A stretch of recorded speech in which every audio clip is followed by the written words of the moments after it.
Good morning student.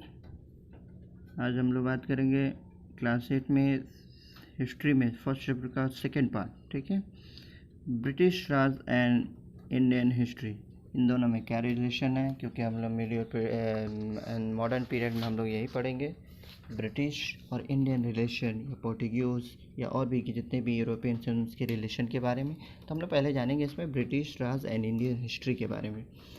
यह है पहला first number, there was a time taken history was seen as the account of battles and big events. हमने पीछे देखा क्या कि बहुत सारे ऐसे अकाउंट्स हैं जिनके बारे में कहा जा सकता है कि ऐसे बैटल्स हमने देखे कि बहुत सारे ऐसे बैटल्स थे जो युद्ध और बिग इवेंट्स के नाम से जाने जाते थे। यानी हिस्ट्री जो जितने भी पार्ट थे पीछे वो बैटल और बिग इवेंट्स के नाम से जाने जाते थे। लेकिन as most of the were at depending on the rulers so they खुद writes only about their achievement. अगर हम लोग मिडिवल पीरियड की बात करेंगे हिस्ट्री में या एंशिएंट पीरियड के बारे में, तो उनके राज में जो दरबारी होते थे वो उनके बारे में ही लिखते थे। क्यों? कि शायद उन्हें पता था कि अगर हम इनके बारे में अगर कुछ दूसरा लिख दे या किसी दूसरे के बारे में लिख दे तो शायद हमें राज दरबार से निकाल दिया जाएगा या मुझे कोई सज़ा दी जाएगी। ठीक है, तो इसलिए वो जो दरबारी कवि होते थे यानी पोइट्स होते थे या लिटरेरी सोर्सेज लिखने वाले होते थे, वो सिर्फ़ और सिर्फ उन रूलर्स के बारे में ही लिखा करते थे। किस पीरियड में? तो एंशिएंट और मिडिवल। लेकिन समय बदल गया। But as the readership grew and the print market for books expanded, जैसे ही गुटेनबर्ग ने प्रिंटिंग मशीन का आविष्कार कर दिया तो क्या हो गया, पूरी तरह से चेंजिंग आने स्टार्ट किए और बहुत सारे प्रिंट मार्केट पर बुक एक्सपेंडेड होने लगी, यानी प्रिंटेड बुक एक्सपेंडेड होने लगी। The earning of author increase, जो अर्निंग था ऑथर्स का यानी कमाने का वो धीरे धीरे क्या होता गया, इंक्रीज होता गया। This free them for the financial dependence on the pattern of estates and gave them the independence to write about the common people. अब उन्हें ये आज़ादी हो गई जब वो भी एक कॉमन पीपल के बारे में भी लिखना स्टार्ट कर दिए। यानी जाहिर सी बात है, जो राजा पहले लिखा करते थे एंशिएंट पीरियड में और मिडिवल पीरियड में सिर्फ रूलर्स के बारे में, अब वो फ्री हो गए थे किस पीरियड में? मॉडर्न पीरियड में। और वो भी अब एक कॉमन पीपल के बारे में भी राइटिंग करना स्टार्ट कर दिए। ठीक है, उनके इकोनॉमिक्स और सोसाइटी वैल्यू को देखते हुए। ठीक है, there was a many historians who started during about British rule in India 1817। बहुत सारे ऐसे हिस्टोरियंस हैं जिन्होंने लिखना स्टार्ट किया इस मिडिवल मॉडर्न पीरियड में। इन 1817 जेम्स मिल, जो एक स्कॉटिश था यानी स्कॉटलैंड का रहने वाला था, इकोनॉमिक्स भी था और पॉलिटिकल फिलोसफर भी था, यानी इन दो विषयों का जानकार था। Wrote a massive 3 volumes book, उन्होंने एक बहुत बड़ी बुक लिखी जो 3 पार्ट्स में डिवाइड थी। कौन से पार्ट में दिए? उस बुक के पूरे तीनों पार्ट्स को अगर मिला दें तो उस बुक का नाम होता था the history of British India. नाम से ही लगता है, याद रखेंगे, जेम्स मिल। क्या नाम याद रखेंगे?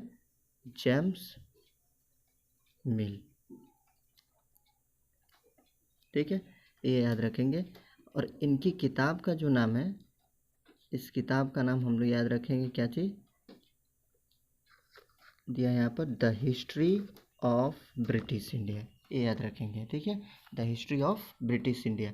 इन्होंने पूरी तरह से चेंज कर दिया क्या कि इन्होंने पूरे भारत की हिस्ट्री को, पूरे इंडिया की हिस्ट्री को 3 पार्ट में डिवाइड किया। कितने पार्ट में? 3 पार्ट में। वो कौन कौन से पार्ट थे जरा यहाँ समझते हैं। पहला पार्ट इनका था हिंदूज, रिलीजन बेस। दूसरा मुस्लिम्स। और थर्ड नंबर था क्या? ब्रिटिश। ठीक है, यानी एंशिएंट इंडिया को किस में बांटा गया? हिंदूज में। मिडिवल पीरियड को किस में बांटा गया? इंडिया मुस्लिम में। और जो मॉडर्न पीरियड है उसको किस में बांटा गया? ब्रिटिश। शायद इसी से अंदाज़ा लगाया जा सकता है कि इन्होंने सिर्फ और सिर्फ ये काम किया कि इन्होंने समझा कि जो प्रारंभ में शासन हुए हैं भारत में वो ज़्यादातर हिंदू राजाओं के द्वारा हुआ है। जो मिडिल पीरियड में भारत में रूल किए गए हैं वो किसके द्वारा किए? अधिकतर मुस्लिम शासकों के द्वारा। और जो ब्रिटिश इंडिया इन्होंने इसलिए रखा इसको क्योंकि इनको पता था क्या कि यह पूरे जितने भी पीरियड है वो ब्रिटिश इंडिया के नाम से ही हैं।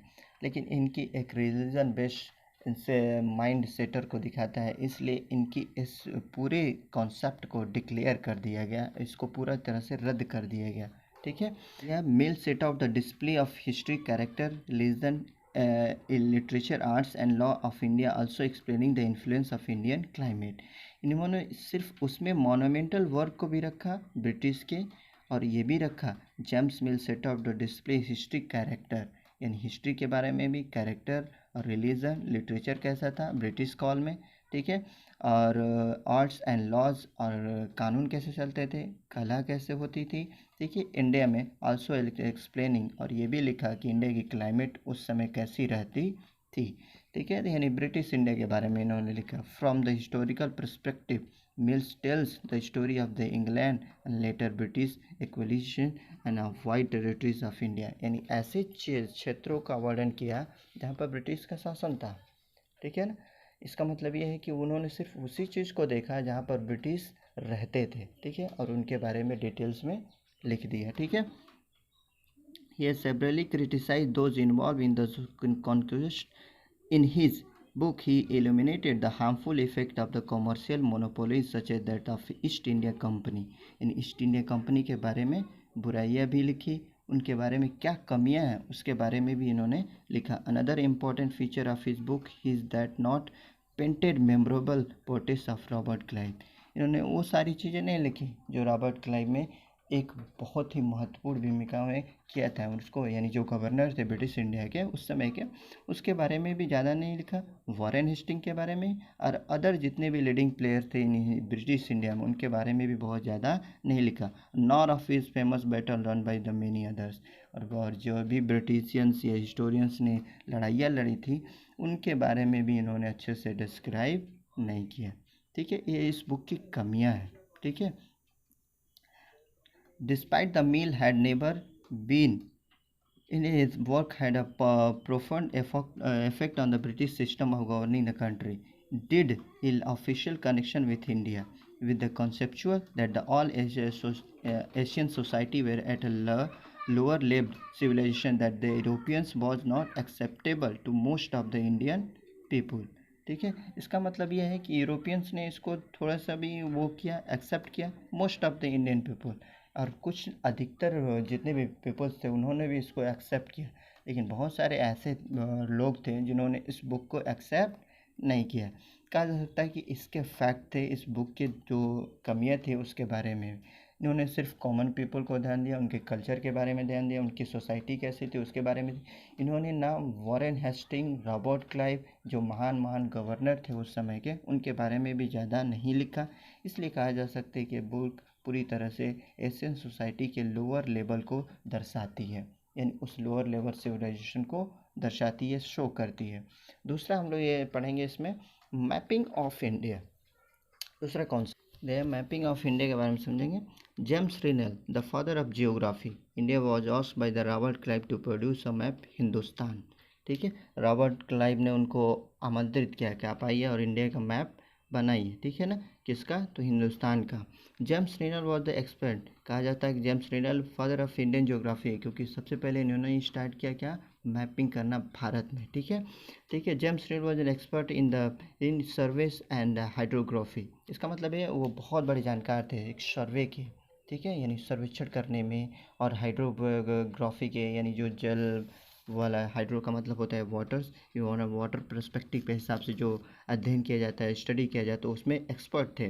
But now he was the conduct land survey and produce map. उन्होंने लैंड सर्वे किया और लैंड सर्वे से एक मैप बनाया, और उस मैप का नाम 1783 में, किसमें, 1783 में नाम रखा क्या, हिंदुस्तान।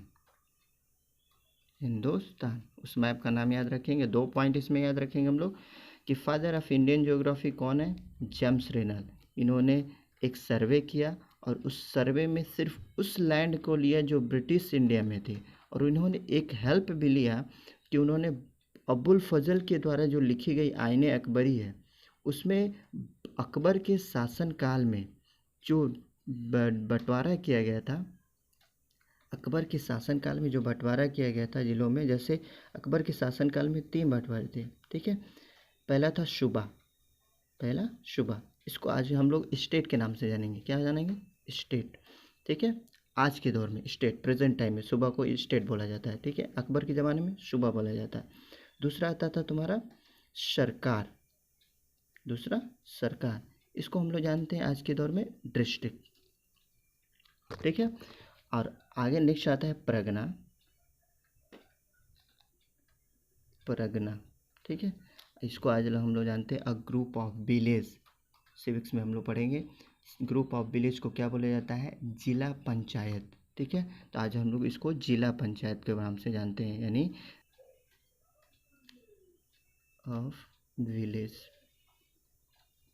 ठीक है, इसको अ ग्रुप ऑफ विलेज के नाम से हम लोग जानेंगे। इसका मतलब साफ है कि इन तीनों पार्ट को जेम्स रेलर ने क्या किया, अपनी सर्वे में इसको इंक्लूड किया और समझा कि कैसे अकबर ने इन सारे पार्ट को डिवाइड किया था। और इसी के आधार पर उन्होंने 1783 में एक मैप तैयार किया जिसका नाम क्या रखा गया? हिंदुस्तान। ठीक है, इसमें हम लोग बस इतना ही, ठीक है, देखेंगे, याद रखेंगे। पहली चीज़, दो चीज़ें हम लोग याद रखेंगे। पहली चीज़ें याद रखेंगे, 1783 में हिंदुस्तान उन्होंने मैप नाम दिया और किस में डिवाइड किया? सूबा, सरकार और परगना को, यानी आईने अकबरी में जो डिस्क्राइब किया अबुल फजल ने अकबर के बारे में, इन तीनों पार्ट्स को, तो उसको उन्होंने अपना एक बेस बनाया और उसी के आधार पर उन्होंने 1783 में हिंदुस्तान मैप शो किया। ठीक है, आई बात समझ में? तो आज के लिए इतना ही स्टूडेंट, नेक्स्ट वीडियो कल। Okay, thank you, bye.